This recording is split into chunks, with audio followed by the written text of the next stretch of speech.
चरण के लिए चुनाव प्रचार का आज आखिरी दिन है। शाम 6 बजे तीसरे चरण के लिए प्रचार का शोरगुल पूरा थम जाएगा।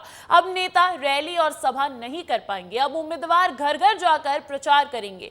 मध्य प्रदेश की 9 सीटों पर वोटिंग होनी है, जिसमें मुरैना, ग्वालियर, बैतूल, राजगढ़, भोपाल, विदिशा, गुना, सागर और भिंड शामिल है। इसमें भी विदिशा, राजगढ़ और गुना, ये वो 3 हाई प्रोफाइल सीटें हैं जहां पर मुकाबला टक्कर का है। और गौरतलब है, ऐसे ही छत्तीसगढ़ की 7 सीटों पर वोटिंग होनी है, जिसमें रायपुर, दुर्ग, बिलासपुर, सरगुजा, जांजगीर चांपा, कोरबा, रायगढ़ में मतदान होना है। अब मध्य प्रदेश और छत्तीसगढ़ की इन सभी सीटों पर प्रचार आज थम जाएगा। आज प्रचार प्रसार का आखिरी दिन है।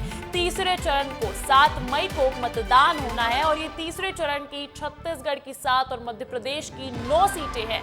ये वो सीटें हैं जहां पर 7 मई को मतदान होना है। इसी के साथ छत्तीसगढ़ में मतदान की प्रक्रिया भी खत्म हो जाएगी। वहां सिर्फ 3 चरणों में मतदान होना है, तो वहीं मध्य प्रदेश में इसके बाद एक चरण और बचेगा। लेकिन फिलहाल यही जानकारी है कि 7 मई को मतदान होना है और उससे पहले तीसरे चरण की सीटों पर प्रचार प्रसार की प्रक्रिया का आज अंतिम दिन है। शाम 6 बजे के बाद कोई प्रचार प्रसार नहीं हो पाएगा। इसके बाद घर घर जाकर मतदाता जागरूकता का अभियान चलाया जाएगा।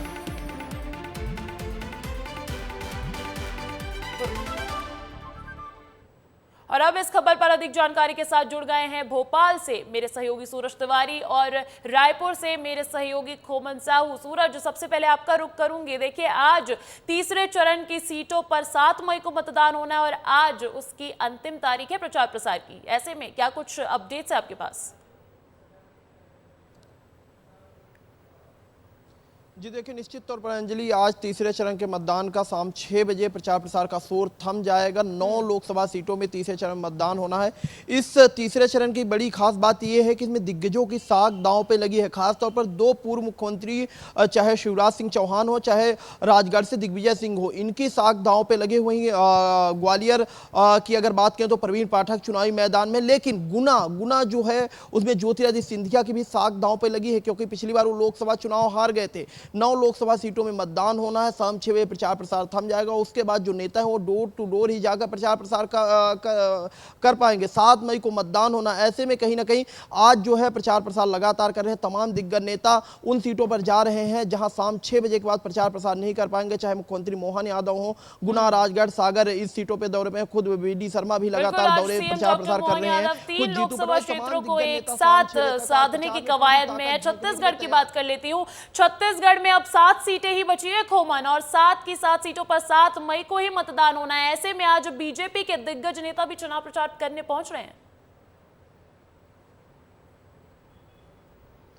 देखिए, निश्चित तौर पर अंजलि, 7 मई को तीसरे चरण का छत्तीसगढ़ में मतदान होना है 7 सीटों पर। उसके पहले आज प्रचार प्रसार का अंतिम दिन है। ऐसे में जो बीजेपी के राष्ट्रीय अध्यक्ष है जेपी नड्डा, वो भी आज छत्तीसगढ़ पहुंच रहे हैं। अश्वनी वैष्णव है, केंद्रीय रेल मंत्री है, वो भी छत्तीसगढ़ के दौरे पर आ रहे हैं। लेकिन पूरे प्रचार प्रसार के दौरान एक चीज़ खास तौर पर देखने को मिली है अंजलि, कि भारतीय जनता पार्टी ने बड़े बड़े जनसभाओं की ओर फोकस किया, लेकिन दूसरी ओर अगर कांग्रेस पार्टी की बात की जाए तो नुक्कड़ सभा के माध्यम से लोगों के बीच और गांव में जाकर जो ग्रामीण इलाके में ज़्यादा प्रचार प्रसार कांग्रेस पार्टी ने किया है। जिस तरीके से अगर बात की जाए रायपुर राजधानी लोकसभा सीट की, तो लोकसभा सीट में कांग्रेस की ओर से विकास उपाध्याय चुनावी मैदान पर है। उसकी ओर दूसरी ओर अगर बात की जाए भारतीय जनता पार्टी की ओर से, तो बृजमोहन अग्रवाल काफ़ी दिग्गज माने जाते हैं और 8 बार के विधायक है। उनको सांसद का टिकट भारतीय जनता पार्टी ने दिया है। इसके अलावा अगर सरोज पांडे की बात की जाए, जो कोरबा लोकसभा सीट से चुनाव लड़ रही है,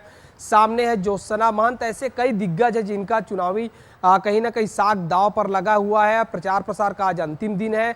कल से जो प्रत्याशी है वो डोर टू डोर जो है प्रचार प्रसार कर पाएंगे। लेकिन पूरे चुनाव प्रचार के दौरान हमने देखा है कि प्रधानमंत्री नरेंद्र मोदी छत्तीसगढ़ में तीनों चरणों में लगभग 4 जनसभाओं को संबोधित किया। जाए बस्तर की बात हो, रहा है भारतीय जनता पार्टी और कांग्रेस के आला नेताओं का। अच्छा, अब नेता रैली और सभा तो नहीं कर पाएंगे, लेकिन खबर है कि उम्मीदवार जो हैं वो घर घर जाकर प्रचार करेंगे। ऐसे में क्या तैयारियां हैं सूरज?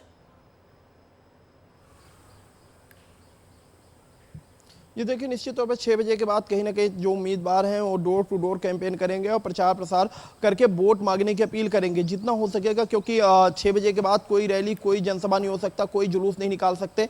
ऐसे में प्रत्याशियों के पास केवल यही बचता है कि वो डोर टू डोर जाकर कैंपेन करें। और तमाम दिग्गज नेता, बड़ी बात है 6 बजे के बाद जो दूसरे जिले के नेता किसी जिले में है, मान लीजिए ग्वालियर में भोपाल से गए हुए नेता अगर रह रहे हैं तो उन्हें 6 बजे के बाद वो जिला छोड़ना पड़ेगा, किसी दूसरे जिले के नेता नहीं रह सकते। ऐसे में कहीं ना कहीं जो लोकसभा के प्रत्याशी वही चुनाव प्रचार प्रसार कर पाएंगे। बड़ी बात यही अंजलि, मैं जो बार बार बोल रहा हूं कि 2 दिग्गज सीएम जो पूर्व सीएम रह चुके हैं उनकी साख दांव पे लगी है। चाहे पूर्व सीएम शिवराज सिंह चौहान हो, वो विदिशा में लगातार देखे गए हैं, भले ही वो अपनी जीत मान रहे हो, लेकिन मार्जिन एक बड़ा खेल होता है कि जब कोई बड़ा दिग्गज नेता लड़ता है तो कितना मार्जिन होगा। वहीं राजगढ़ में आपने देखा दिग्विजय सिंह राजगढ़ छोड़कर इस बार प्रचार प्रसार में कहीं नहीं दिखाई दिए, जैसे कमलनाथ नहीं दिखाई दिए थे छिंदवाड़ा छोड़कर, ऐसे ही दिग्विजय सिंह तो तीसरे चरण की सीटों पर 7 मई को मतदान होना है और ऐसे में आज चुनाव प्रचार प्रसार का अंतिम दिन है। बहुत बहुत शुक्रिया सूरज, बहुत बहुत शुक्रिया खोमन तमाम जानकारी के लिए।